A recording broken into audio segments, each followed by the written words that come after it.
नमस्कार साथियों, आज हम एक बहुत ही महत्वपूर्ण पक्ष पर आपका ध्यान आकर्षित करना चाहेंगे। हम देखते हैं कि हमारी आधुनिक शिक्षा और हमारी पारंपरिक शिक्षा पद्धति में क्या फ़र्क है। आधुनिक शिक्षा पद्धति में जैसा कि हम देख रहे हैं कि जगह जगह स्कूल कॉलेज खोले जाते हैं, उनमें टीचर्स और विद्यार्थी एक साथ एकत्रित होते हैं और उनको किन्हीं विशिष्ट विषयों पर पढ़ाया जाता है। लेकिन हमारी प्राचीन जो शिक्षा पद्धति थी, उस शिक्षा पद्धति में गुरुकुल हुआ करते थे। एक विषय का एक माहिर व्यक्ति, एक बहुत ही श्रेष्ठ व्यक्ति, उसका बहुत ही महत्वपूर्ण ज्ञाता अपना गुरुकुल खोलता था और विद्यार्थी दिन रात उसी से शिक्षा ग्रहण करते थे, ज्ञान को कर्म की दृष्टि से सीखते थे और उसी में अपना करियर बनाते थे। अब आज हम जो देख रहे हैं कि जो हमारी नई शिक्षा पद्धति है, अंग्रेजी शिक्षा पद्धति है, इसके माध्यम से विद्यार्थी पढ़ता तो बहुत लंबे समय तक है, लेकिन उसको प्राप्त कुछ भी नहीं होता। जब वो 12वीं कक्षा पास करता है, उसके बाद में वो बीए पास करता है, 3 साल जाता है उसमें, उसके बाद में शायद वो एमए भी करता है, उसके बाद में वह या तो बीएड या किसी भी प्रकार की नौकरी से संबंधित कोई ज्ञान हासिल करता है, कोई ट्रेनिंग करता है, और उसके बाद में जब वो नौकरी के लिए आवेदन करता है तो शायद हम देखते हैं कि बहुत सारे कंपटीशन एग्ज़ाम हैं। कभी पटवारी की निकलती है एडवर्टाइज तो पटवारी में भर देता है, कभी टीचर की निकलती है तो उसमें भर देता है, कभी आरएएस की, तो हर परीक्षा में वो अपना आजमाने की कोशिश करता है। और ऐसा करते करते लगभग 6-7 साल उसको और हो जाते हैं, तब जाके उसको कहीं कोई काम मिलता है। और तब भी मिले या नहीं मिले, ऐसी कोई गारंटी नहीं होती है। तो जो गुरुकुल पद्धति है उसमें क्या है कि किसी व्यक्ति को सीधे काम सिखा दिया जाता है। अगर अर्जुन ने धनुष विद्या सीखना चाहा तो उनको गुरु द्रोणाचार्य के पास लेके गए। अगर बलराम जो थे उन्होंने कृषि सीखना चाहा तो सांदीपन ऋषि ने उन्हें कृषि सिखाई। कृष्ण भगवान ने कूटनीति और राजनीति सीखना चाहा तो उनको राजनीति सिखाई गई। इस तरह से जब गुरुकुल में जाने के बाद 20-25 वर्ष तक व्यक्ति एक ही विद्या प्राप्त करता है तो धीरे धीरे वो अपने क्षेत्र में बहुत माहिर हो जाता है। आज हम फिर ये महसूस कर रहे हैं कि हमारी जो शिक्षा पद्धति है वो एक तरह से बेईमानी सिद्ध हो रही है। हमारे युवा बेरोजगार हैं और बहुत सारी नौकरियों में पद खाली पड़े हैं, लेकिन लोगों को काम नहीं मिल रहा है। तो मेरा ये अनुमान है कि अब हमें फिर से गुरुकुल पद्धति और हमारी पद्धति के बीच में एक विश्लेषण करना चाहिए कि इन दोनों के बीच में क्या अच्छाई और क्या बुराई है। सबसे पहले अगर हमारे देश में आज से लगभग 50 या 60 वर्ष पहले गांव-गांव में गुरुकुल थे, तो आप देखिए कि यदि हर एक गुरुकुल में, हर एक गांव में अनेक गुरुकुल हों तो कितने लोगों को विद्या मिल सकती है। हम लोग सभी गुरुओं को एक साथ इकट्ठा करके स्कूल में डालते हैं और उनको जो निर्धारित कोर्स है वो पढ़ाते हैं, जबकि उसमें कर्म शिक्षा का अभाव है। वर्तमान में नई शिक्षा पद्धति में कर्म शिक्षा और कौशल को भी महत्व दिया गया है, लेकिन हम चाहते हैं कि गांव-गांव में बिखरे हुए जो योग्य व्यक्ति हैं, विद्वान हैं, जो बहुत ही कुशल कलाकार हैं, हो सकता है कई ऐसे कलाकार हैं जिनको राष्ट्रपति पुरस्कार मिल चुका है, ऐसे लोगों को जब हम विद्यार्थियों से संपर्क कराएंगे तो हो सकता है कि उनकी बहुत अच्छी ज्ञान विद्या का हमारे विद्यार्थियों को लाभ मिल जाए। तो अब मैं आपको गुरुकुल और जो आधुनिक शिक्षा है उनका अंतर बताती हूँ। सबसे पहले गुरुकुल शिक्षा में कोई सीटों का स्थान नहीं है। जितने भी गुरुकुल हैं, ज़्यादा से ज़्यादा गुरुकुलों का अगर निर्माण किया जाएगा तो सारे विद्यार्थियों को पढ़ने का मौका मिल सकता है।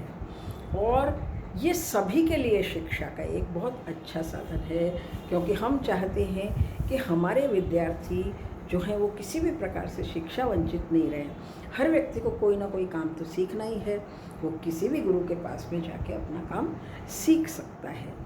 और स्कूलों में तो नहीं, लेकिन कॉलेजों में आरक्षण की व्यवस्था है और जो गुरुकुल है वो सर्वोदय पे आधारित है। हम क्यों किसी को रोकें शिक्षा करने से?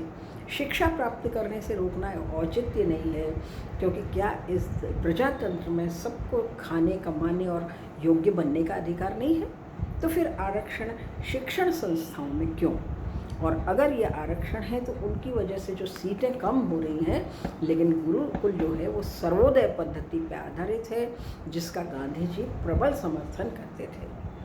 अब देखिए आप, जो हमारे विद्यालय हैं, महाविद्यालय हैं, उनमें शिक्षकों की पोस्ट जो है वो बहुत सारी खाली पड़ी है, लेकिन गुरुकुल तो गुरु के ही आधार पर निर्धारित होंगे।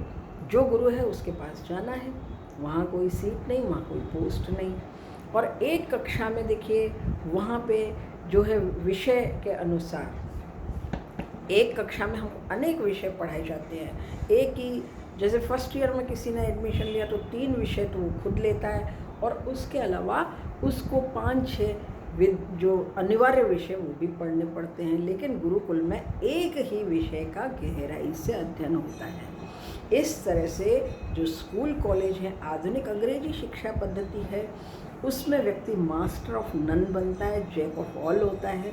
लेकिन गुरुकुल पद्धति में मास्टर ऑफ वन बनता है, एक कला का माहिर बनता है, और उसी में वो अपनी योग्यता को अंत तक प्रदर्शित कर सकता है। और सभी विषय का थोड़ा थोड़ा ज्ञान स्कूल कॉलेजों में मिलता है, लेकिन गुरुकुल पद्धति में गहराई से एक विषय का ज्ञान मिलता है। तो इस तरह से जो कंपटीशन है वो धीरे धीरे कम हो जाता है। अब आप देखिए कि एक पटवारी की नौकरी निकली है, और उसमें हजारों लाखों लोग एडमिशन या परीक्षा देते हैं। लेकिन अगर गुरुकुल होंगे तो हर व्यक्ति अपने अपने क्षेत्र का काम करेगा और एक दूसरे की होड़ से बच जाएगा।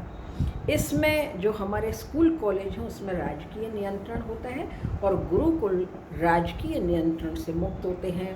गुरु सारी की सारी राजनीतिक प्रक्रियाओं को छोड़ के केवल पूर्ण रूप से अध्ययन पे ध्यान दे सकता है, क्योंकि हमारे स्कूल टीचर और जो कॉलेज के टीचर्स हैं उनके ऊपर बहुत सारे सरकारी कार्य होते हैं, उनको बहुत सारी जिम्मेदारियां निभानी पड़ती। ऐसी स्थिति में उनका अध्ययन बाधित होता है।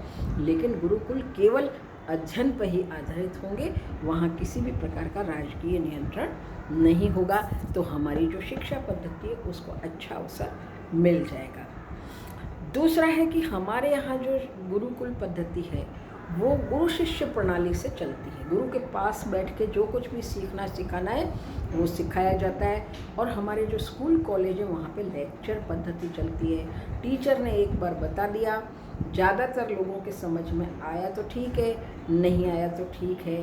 हालांकि विद्यार्थी उसमें पूछते हैं, लेकिन एक शिक्षक के साथ में 40 या 100 बच्चे होते हैं। ऐसी स्थिति में व्यक्तिगत रूप से ध्यान देना संभव नहीं होता है, जबकि गुरुकुल पद्धति व्यक्तिगत रूप से शिक्षण में विश्वास रखती है। इसलिए जो स्कूल कॉलेज की लेक्चर पद्धति है वो एक तरफा शिक्षण है, और गुरुकुल पद्धति में 2 तरफा शिक्षण होता है। विद्यार्थी करके देखता है, गुरु जी से हर समय सलाह लेता है, और गुरु जी के दिशा निर्देश पे व्यक्तिगत रूप से रहता है। हमारे जो स्कूल कॉलेज हैं उसमें किताब मुख्य है, सिलेबस मुख्य है। सिलेबस के अनुसार किताब बनाई जाती है, और वो जो किताब है उसी को कोर्स को पूरा कराना है, जबकि गुरुकुलों में ऐसा नहीं होता है। गुरु के पास जो विद्या है वो विद्यार्थी को वो देता है, उसके लिए कोई किताब नहीं होती। गुरु ही उसकी किताब है और गुरु ही उसका ज्ञान है। और जो हमारे स्कूल कॉलेज हैं उसमें पाठ्यक्रम की धुरी है, पाठ्यक्रम ही उसकी धुरी है, सिलेबस हमारे ज्ञान की धुरी है। जबकि हमारे जो गुरुकुल होंगे उनमें गुरु का अनुभव, गुरु का ज्ञान और गुरु की जो गहराई है वही उसका आधार बनती है। इसलिए सिलेबस के जो परिधि है उससे दूर हटके गुरु बहुत कुछ चीज़ें विद्यार्थियों को सीधा सिखा सकता है। और जो स्कूल कॉलेज है उसमें बार बार पीरियड बच जाता है, तो जो गुरु का अध्ययन अध्यापन शुरू होता है, हम थोड़ी सी देर में हमारा मूड बनता है, फिर हम विषय की गहराई में जाते हैं, तब तक पीरियड बच जाता है। लेकिन गुरुकुल की पद्धति में कोई भी पीरियड नहीं होता है। अगर व्यक्ति एक किसान है, वो कृषि की शिक्षा दे रहा है और लंबे समय तक वो पूरे दिन भर देना चाहता है, तो उसके लिए स्वतंत्रता है। और विद्यार्थियों का जिसमें मन लग रहा है वो काम करें। ऐसा नहीं है कि पीरियड लग गया तो अब आपको दूसरा कार्य करने के लिए आप बाध्य हो गए। और हमारे जो गुरुकुल हैं विद्यार्थी वहीं रहता है। जो स्कूल कॉलेज है उसमें दूर दूर जाना पड़ता है, अपनी साइकिल से, अपने ऑटो रिक्शा से, अपने जो है साधनों से। कभी कभी बस नहीं मिलती, कभी कॉलेज दूर होता है, कभी आना जाना बड़ा मुश्किल होता है। लेकिन गुरुकुल पद्धति में विद्यार्थी लगभग गुरुकुल के पास या गुरुकुल में ही रहता है। ऐसी स्थिति में उसको किसी भी समय पढ़ना पढ़ाना संभव हो सकता है। हमारे स्कूल कॉलेज जो है वो विदेशी पद्धति पर आधारित है।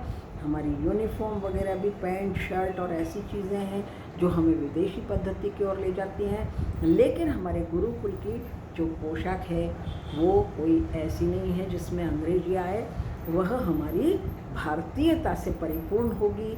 उसमें गुरु का ज्ञान भी भारतीय होगा और हमारी ज़रूरतें जो विद्यार्थी और विद्यार्थी के जीवन की, गांव की ज़रूरत है, उन चीज़ों को पढ़ना पढ़ाना वहाँ पे होगा। अगर कोई गुरु कृषि सिखाना चाहता है तो उसके लिए स्वतंत्र है।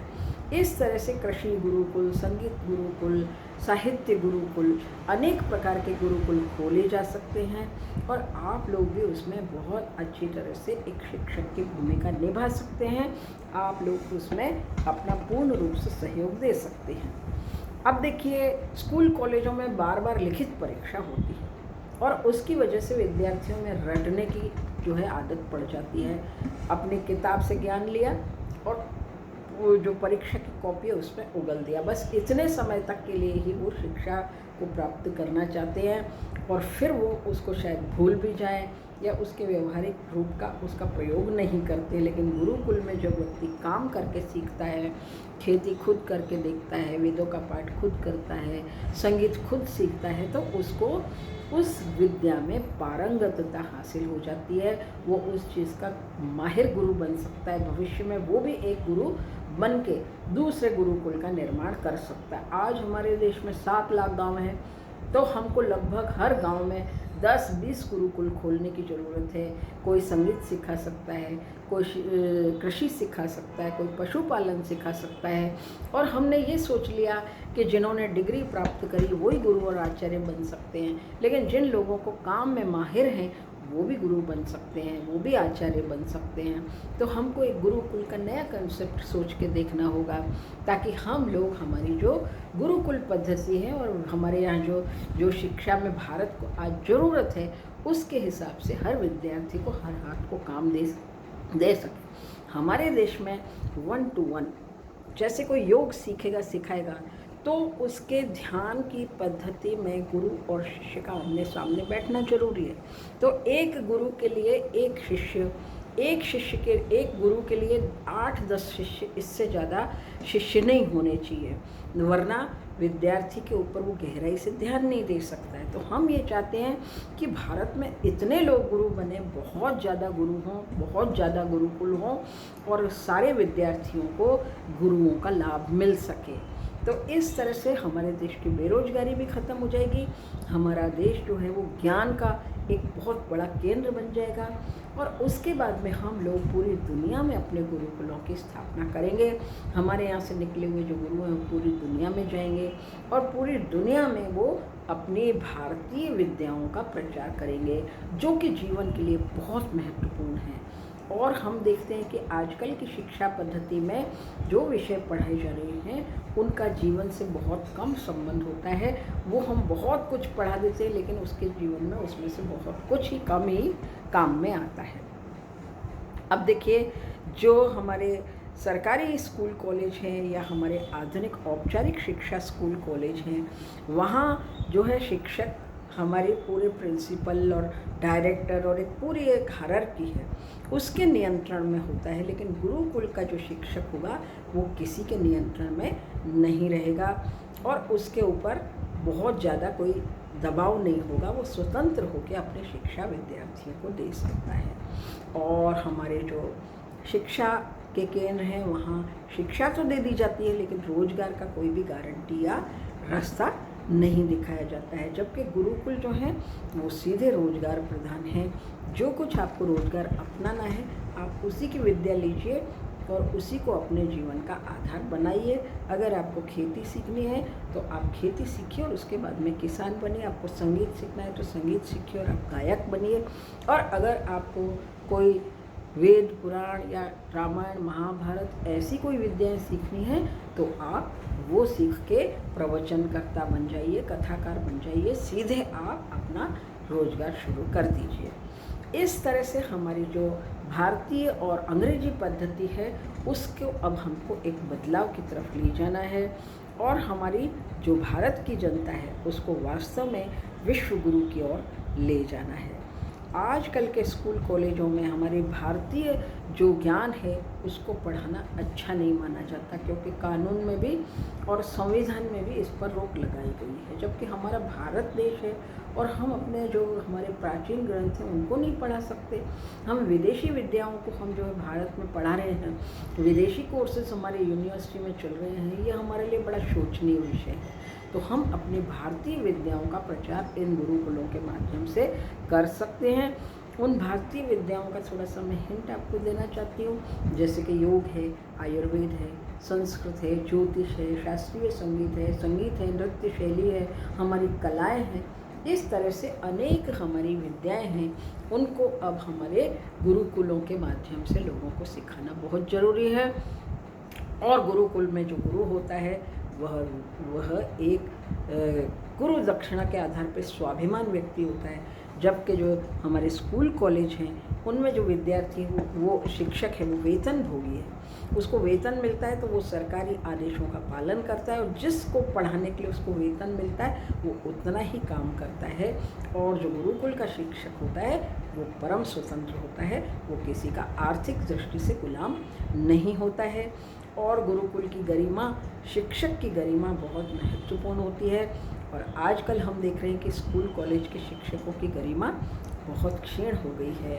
वो एक सरकारी आदेशों का पालन करने वाला व्यक्ति है, वो सरकारी योजनाओं का निर्वाह करने वाला व्यक्ति, और इस तरह से वह अपना स्वाभिमान जो है वो कई दृष्टि से खो चुका है। और गुरुकुल में हम चाहते हैं कि गुरुओं का स्वाभिमान पुनः बने।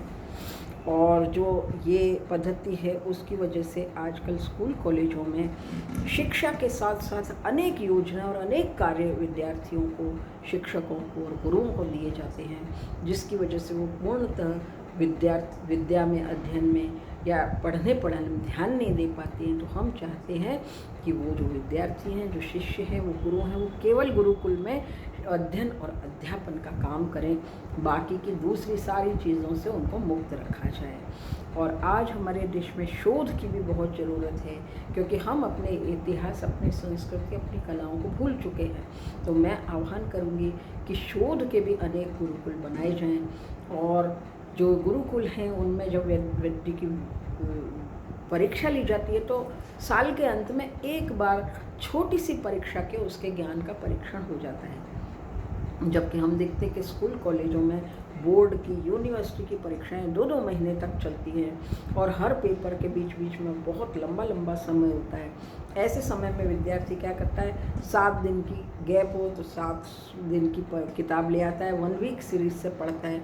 जबकि गुरुकुल में विद्यार्थी बचपन से या साल भर से जो अध्ययन करता है उसकी परीक्षा, उसकी तार्किक और बहुत ही महत्वपूर्ण दृष्टि से उसकी परीक्षा ली जाती है, ताकि वह अपने गुण में कितना प्रशिक्षित हुआ ये पता चल सके।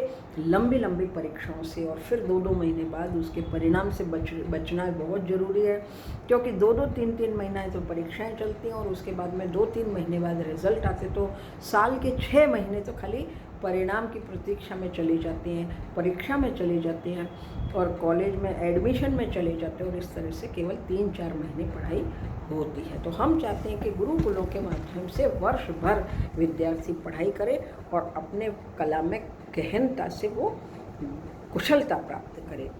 और जो स्कूल कॉलेजों में पढ़ने के बाद डिग्री मिलती है, वो डिग्री इतनी महत्वपूर्ण हो गई है कि कई बार विद्यार्थी पढ़ाई नहीं करते, विद्यार्थी गहराई से अध्ययन नहीं करते, केवल 1 वीक सीरीज़ और पल्लवग्राही ज्ञान प्राप्त करके डिग्री ले लेते हैं। लेकिन जब डिग्री के अनुकूल उनकी परीक्षा ली जाती है तो वो वास्तव में योग्य नहीं निकलते। तो गुरुकुलों में किसी प्रकार की डिग्री नहीं होगी और हमारे जो स्कूल कॉलेज हैं वो केवल डिग्री के लिए पढ़ाते हैं, और डिग्री की वजह से उसकी आड़ में बहुत ही अयोग्यताएं पनप रही हैं, और उसको भी आज हमको थोड़ा ध्यान देने की ज़रूरत है।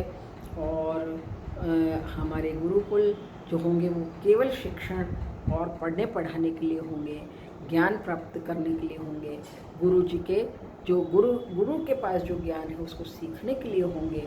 जबकि विश्वविद्यालय और स्कूल कॉलेज जो हैं आजकल राजनीति भी वहाँ होने लगी है, वहाँ पे थोड़ा सा गलत जो है आचरण भी होने लगा है। कई बार हम देखते हैं कि विद्यार्थी बहुत ही उद्दंड होने लगे हैं, वो शिक्षकों का सम्मान नहीं करते हैं। इसलिए हम ये चाहते हैं कि जो जितना अधिक गुरु का सानिध्य रहेगा, गुरु के ऊपर जितना विद्यार्थी जो है वो निर्भर रहेगा, उतना ही अधिक गुरु की गरिमा बढ़ेगी और एक दिन हमारा देश विश्व गुरु की श्रेणी में पहुंच जाएगा। नमस्कार, धन्यवाद।